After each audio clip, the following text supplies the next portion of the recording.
इस वीडियो में हम डिस्कस करेंगे डायबिटिक्स या शुगर के बीमारी के बारे में।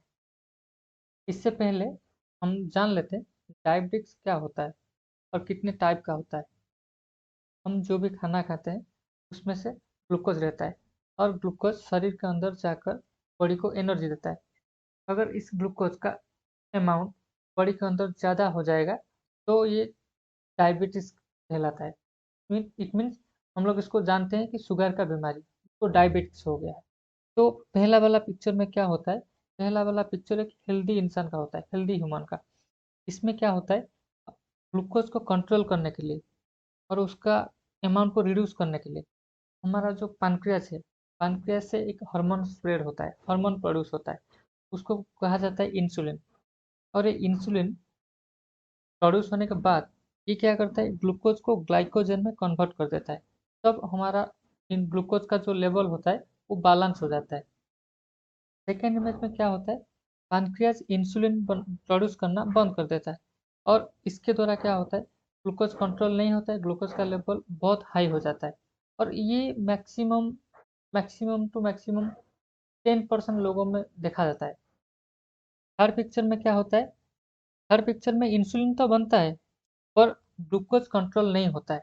इसका रीजन क्या है, जो हमारा सेल के ऊपर जो इंसुलिन का रिसेप्टर है ये प्रॉपरली काम नहीं करता है। तो जब इंसुलिन रिसेप्टर प्रॉपरली काम नहीं करेगा तो ग्लूकोज ग्लाइकोजन में कन्वर्ट नहीं होगा। और ये जो प्रोसेस है, ये जो टाइप का डायबिटिक्स है, ये मैक्सिमम टू मैक्सिमम इंडिया में 95% देखने को मिलता है। आज का ये वीडियो में हम टाइप 2 डायबिटिक्स के बारे में डिस्कशन करेंगे। फर्स्ट क्या होता है, polyuria.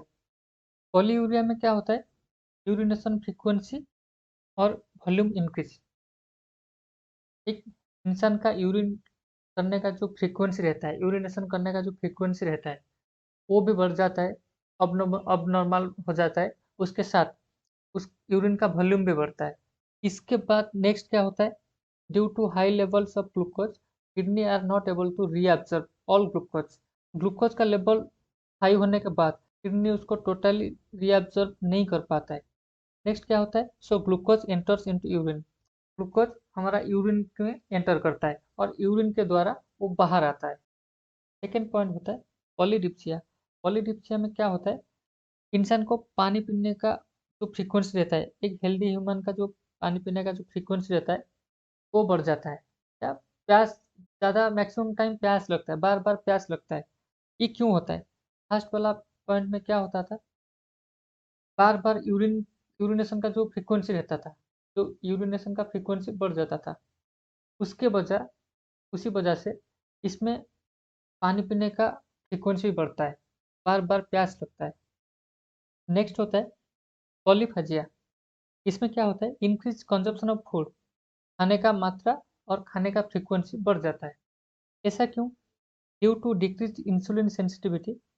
Insulin sensitive cells are not able to access glucose leading to increase hunger. Body के अंदर जो इंसुलिन सेल होता है उनका सेंसिटिविटी कम हो जाता है और सेंसिटिविटी कम होने की वजह क्या होता है, सेल को पता नहीं चलता है ग्लूकोज के बारे में, तब हमारा भूख बढ़ जाता है। नेक्स्ट होता है फैटिज। इसमें क्या होता है, इंसान को बहुत लेजी फील होता है, वीक फील होता है, दिन भर हमेशा थकान फील होता है। ऐसा क्यों होता है? Due to increase glucose level and decrease insulin sensitivity. Body के अंदर ग्लूकोज का लेवल लेवल बढ़ जाता है और इसके साथ ही साथ इंसुलिन सेल का जो सेंसिटिविटी है वो कम होने के बाद हमको लेजी फील होता है। इसके वजह हमको लेजी फील होता है या दिन भर थकान महसूस होता है, कुछ भी काम करने का मन नहीं करता है। नेक्स्ट पॉइंट है वेट लॉस। डायबिटिक्स केस में वेट लॉस क्यों होता है? बॉडी के अंदर इंसुलिन का काम होता है फैट और लिपिड को फॉर्मेशन करना। जब इंसुलिन का सेंसिटिव कम हो जाएगा या इंसुलिन का लेवल बॉडी के अंदर कम हो जाएगा तब ये फैट फॉर्मेशन नहीं कर पाएगा। जब शरीर में फैट फॉर्मेशन नहीं होगा तो ऑटोमेटिकली बॉडी का वेट कम हो जाएगा। नेक्स्ट पॉइंट होता है विजन चेंजेस या ब्लरी विजन। डायबिटिक्स केस में ब्लरी विजन क्यों होता है? Blurry vision can occur due to increased glucose level, can cause osmosis and swelling of the lens of eye. आंखों के अंदर ग्लूकोज का मात्रा ज़्यादा होने के कारण लेंस स्वेल होता है के अंदर जो लेंस रहता है वो स्वेलिंग होना चालू हो जाता है और इसकी वजह हमको सब ब्लर दिखता है। नेक्स्ट होता है डायबिटिक रेटिनोपैथी। डायबिटिक रेटिनोपैथी क्या होता है? अगर बॉडी के अंदर डायबिटीज कंट्रोल नहीं हुआ, बहुत लंबे समय तक आप डायबिटीज में सफ़र कर रहे हो, तो आपको हो सकता है आपका विजन लॉस होता है, आंखों का रोशनी जा सकता है। नेक्स्ट होता है इंक्रीज इन्फेक्शन। डायबिटिक्स केस में इन्फेक्शन का चांसेस बढ़ जाता है। ऐसा क्यों होता है? डायबिट्स इनहिबिट्स इम्यूनोसेल फंक्शनिंग।